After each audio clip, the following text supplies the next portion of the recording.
జై శ్రీమన్నారాయణ. ధనుర్మాసం అంటే ఏమిటి, ధనుర్మాసం గురించిన వివరాలు ఈ వీడియోలో తెలుసుకుందాం. చాంద్రమానం ప్రకారంగా పౌర్ణమి రోజు ఏ నక్షత్రం అయితే ఉంటుందో ఆ నక్షత్రాన్ని బట్టి ఆ మాసం ఏర్పడుతుంది.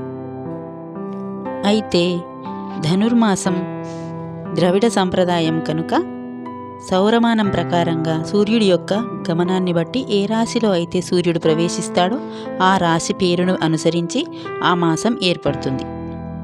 అలా సూర్యుడు ధనస్సు రాశిలో ప్రవేశించడం వలన ధనుర్ సంక్రమణం ఏర్పడుతుంది. అందుకే ఈ మాసంను ధనుర్మాసం అంటారు. ధనుర్మాసం డిసెంబర్ 16వ తేదీ సోమవారం ఉదయం 6:57 ప్రారంభం అవుతుంది. నెల రోజుల పాటు ఈ ధనుర్మాసం ఉంటుంది. ఈ మాసం ఉత్తరాయణానికి దక్షిణాయనానికి మధ్య సంధ్యాకాలం. అంటే ఉత్తరాయణం దేవతలకు తెల్లవారుజామున, అలాగే దక్షిణాయనం అనేది రాత్రి సమయం అన్నమాట. ఇప్పుడు దేవతలందరూ రాత్రి సమయంలో ఉన్నారు.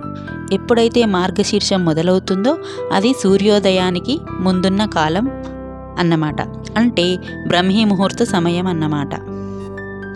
ఈ సమయంలో దేవతలందరూ ధ్యానం చేస్తూ ఉంటారు.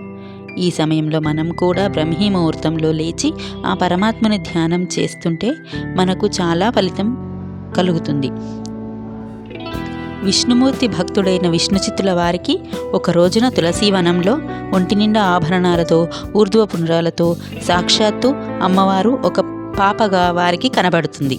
అప్పుడు విష్ణుచిత్తుల వారు ఆ పాపను తీసుకొని చూడగా చుట్టుపక్కల ఎవ్వరూ కనిపించరు.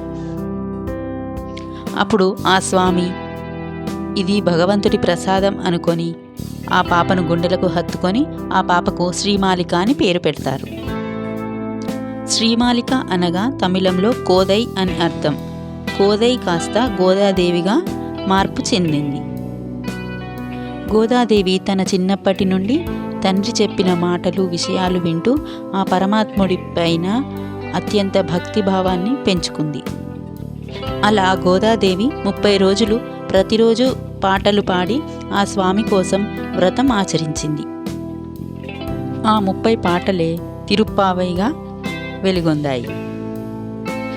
అప్పుడు విష్ణుమూర్తి తన భక్తికి మెచ్చి శ్రీ రంగనాథ స్వామిగా వచ్చి తనలో ఐక్యం చేసుకున్నాడు.